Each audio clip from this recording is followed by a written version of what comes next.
Hello friends, good morning. Now आज हम लोग पढ़ेंगे mean term and max term के बारे में।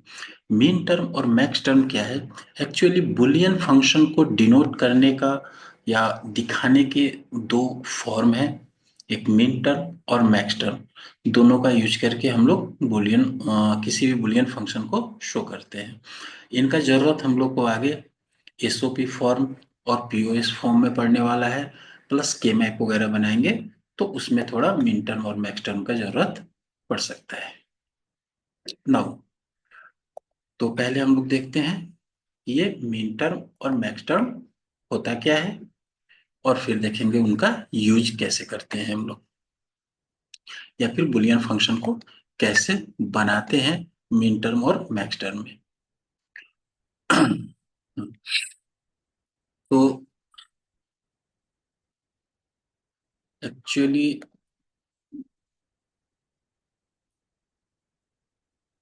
यस, ये है हमारा।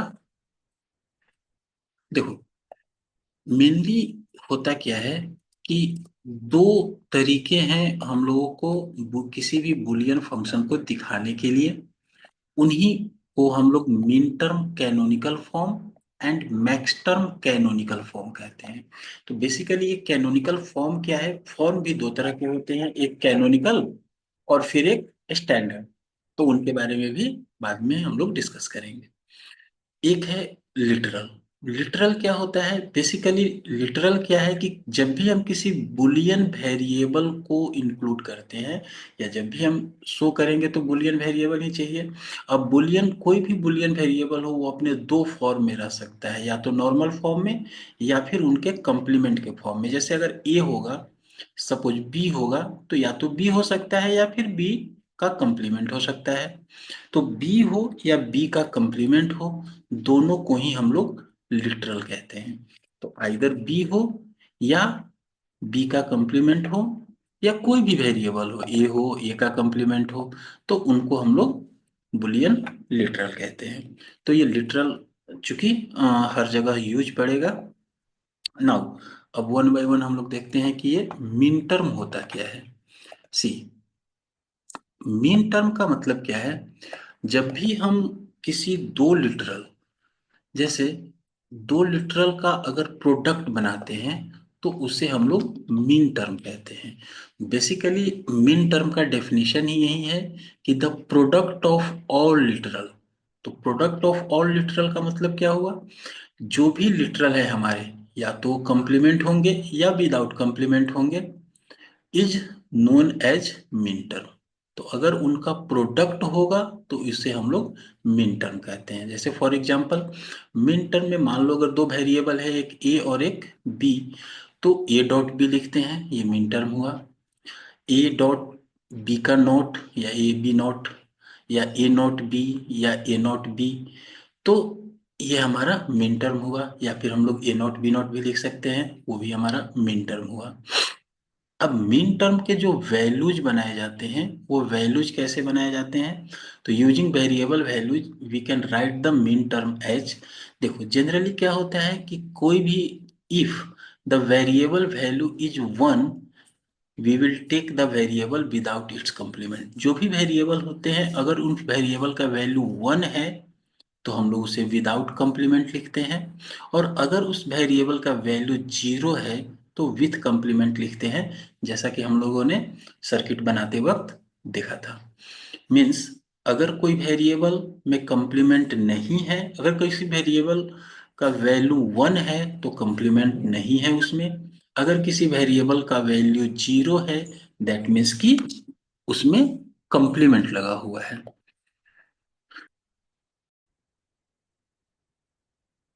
फॉर एग्जाम्पल, अगर हमें कहीं कुछ इस तरह से डिनोट करना हुआ, लाइक सपोज ए का वैल्यू जीरो लेते हैं, या सपोज ए का वैल्यू वन लेते हैं, बी का वैल्यू जीरो लेते हैं, और सी का वैल्यू जीरो लेते हैं। तो इन तीनों को अगर हमको मीन टर्म में दिखाना होगा तो हम मीन टर्म कैसे लिखेंगे?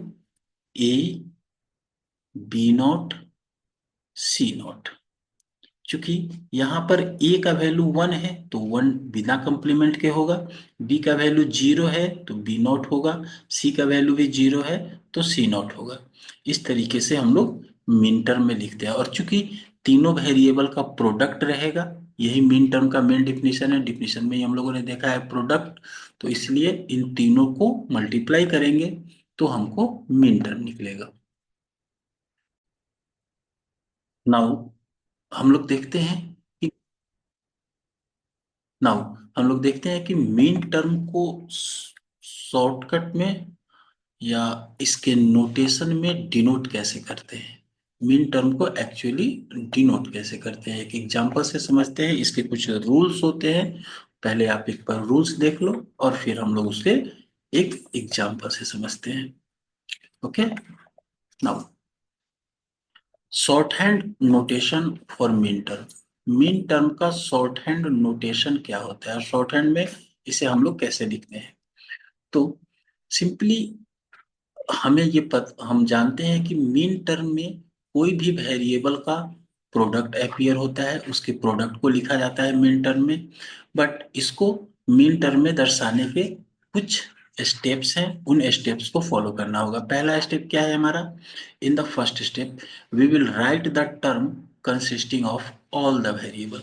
एक्चुअली हम लोग लिखते जाते हैं, जैसे एक एग्जाम्पल यहाँ दिया हुआ है मीन टर्म, इसको हमको शॉर्ट फॉर्म में लिखना है, इसको शॉर्ट हैंड नोटेशन में लिखना है सपोज।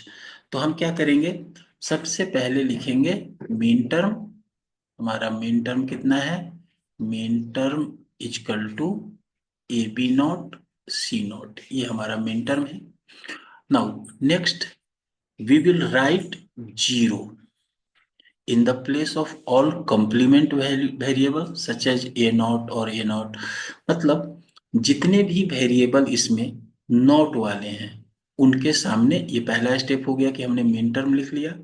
नेक्स्ट स्टेप में हम लोग क्या करेंगे कि जितने भी वेरिएबल नॉट वाले हैं, कंप्लीमेंट वाले हैं, उनके सामने हम लोग जीरो लिखेंगे, यानी मिन टर्म हमारा क्या हो जाएगा?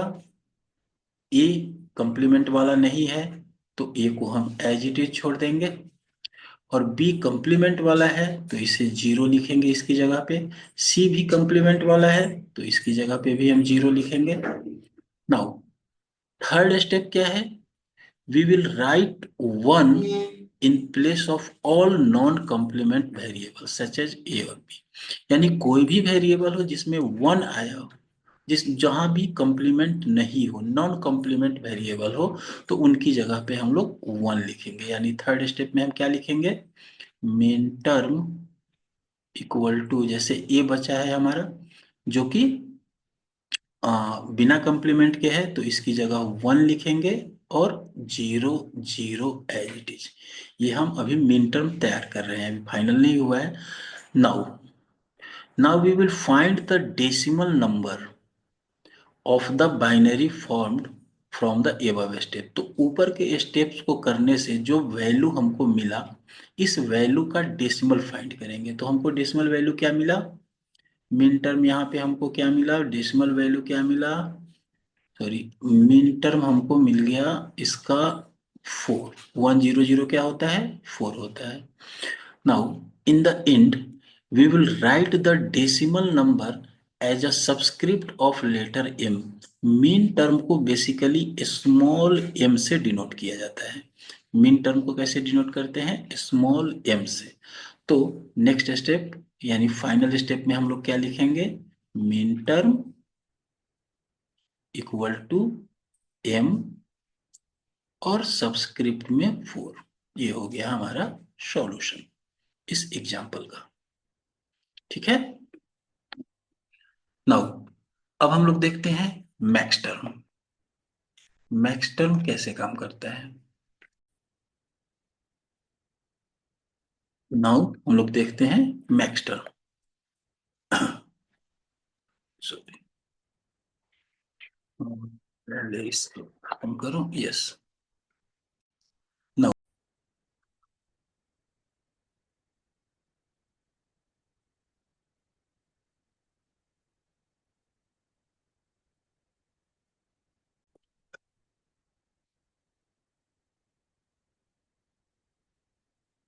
मैक्स टर्म का डिनोस मैक्स टर्म क्या होता है? तो जिस तरह से हम लोगों ने मीन टर्म में पढ़ा कि मीन टर्म क्या था, लिटरल का प्रोडक्ट, और मैक्स टर्म क्या होता है हमारा, लिटरल का सम। मैक्स टर्म क्या होता है, लिटरल का सम। कोई भी लिटरल हो उसके सम को हम लोग मैक्स टर्म कहते हैं। तो लिटरल का मतलब क्या हो गया, कंप्लीमेंट या विदाउट कंप्लीमेंट। कोई भी डिजिट अगर कंप्लीमेंट के साथ हो या विदाउट कंप्लीमेंट के साथ हो तो उसे हम लोग लिटरल कहते हैं। तो लिटरल के sum, that for example max term, suppose करो अगर ए और बी वेरिएबल का निकालेंगे तो क्या होगा, ए प्लस बी हो सकता है, ए प्लस नॉट बी हो सकता है, या ए नॉट प्लस बी हो सकता है, या ए नॉट प्लस बी नॉट हो सकता है। मतलब मैक्स टर्म हमारा था प्रोडक्ट, जहां पे हम लोग सीधे A B not, A not B लिखते थे, लेकिन यहाँ पर उस डॉट की जगह पे प्लस लिखेंगे, A plus B, A plus B not, या ए प्लस नॉट बी, इस तरह से। Now max term from values, again case वही है कि मैक्स टर्म अगर वैल्यूज से निकालना होगा तो अगर if the variable value is one, अगर किसी वेरिएबल का वैल्यू वन है, then we will take the variable without complement, जैसा कि पिछले एग्जांपल में भी था। अगर किसी वेरिएबल का वैल्यू जीरो है तो हम लोग उसे कंप्लीमेंट करके वेरिएबल को लिखते हैं। ओके, नाउ फॉर एग्जाम्पल, अगर हम उसी एग्जाम्पल को लें, जैसे ए वन है, बी जीरो है, सी जीरो है, इसका अगर हमको मैक्स टर्म लिखना होगा तो हम क्या लिखेंगे, मैक्स टर्म सिंपली ए, ए का वैल्यू वन है तो हम लोग ए को एज इट इज लिखेंगे, बी का वैल्यू जीरो है तो बी को हम लोग कंप्लीमेंट में लिखेंगे, बी का कंप्लीमेंट, और सी भी हमारा जीरो है तो सी को कंप्लीमेंट में लिखेंगे। लेकिन इनको अब डॉट से नहीं, प्रोडक्ट नहीं, इन सारे डिजिट का सम, प्लस का साइन। तो ये हो गया हमारा मैक्स टर्म। पहले वाले में मैक्स टर्म क्या आया था, A B not C not, यहाँ पर A plus B not plus C not, ये होगा आपका मैक्स टर्म।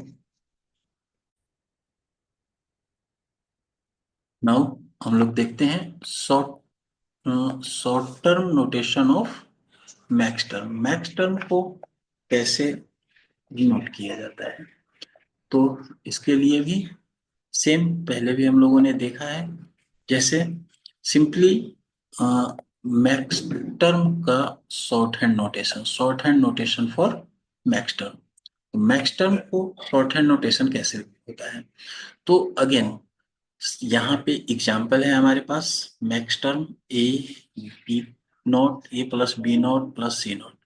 तो इसका अगर हमको मैक्स टर्म निकालना है तो इसका शॉर्ट हैंड नोटेशन निकालना है मैक्स टर्म में। ये मैक्स टर्म तो ऑलरेडी है ही, इसका हमको शॉर्ट हैंड नोटेशन निकालना है। तो पहला स्टेप क्या है, in the first step we will write the term consisting of all variable. तो अगेन फर्स्ट स्टेप में तो हम लोग वही काम करेंगे, लिख देंगे सीधा मैक्स टर्म बराबर A plus B not plus C not. ठीक है, सेकेंड है अगेन वही काम, next we will write zero in place of all the complement variable. तो जो भी कंप्लीमेंट वेरिएबल है उनके प्लेस पे जीरो लिखेंगे। Now we will write one in place of all non complement variable such as A. मतलब पहला second step में हम लोग क्या करेंगे कि फिर ए एज इट इज रहेगा, बाकी को हम लोग जीरो लिखेंगे क्योंकि कंप्लीमेंट वेरिएबल है। और नेक्स्ट टर्म में हम लोग क्या करेंगे कि जो भी नॉन कॉम्प्लीमेंट वाले हैं उनको वन लिखेंगे। और अब हमारे पास डेटा मिल गया 100 जो कि बाइनरी में है और जिसका डेसिमल वैल्यू होता है 4। तो फाइनल स्टेप में हम लोग ये लिखेंगे, बेसिकली मैक्स टर्म को डिनोट किया जाता है कैपिटल एम से। मैक्स टर्म को डिनोट किया जाता है कैपिटल एम से। तो हम लोग लास्ट टर्म लिखेंगे इसका max term equal to M 4, capital में M. That is the solution. Now hope so min term और मैक्स टर्म क्लियर हो गया होगा। अब नेक्स्ट क्लास में हम लोग देखेंगे एसओपी मेथड और पीओएस में। Okay, thank you.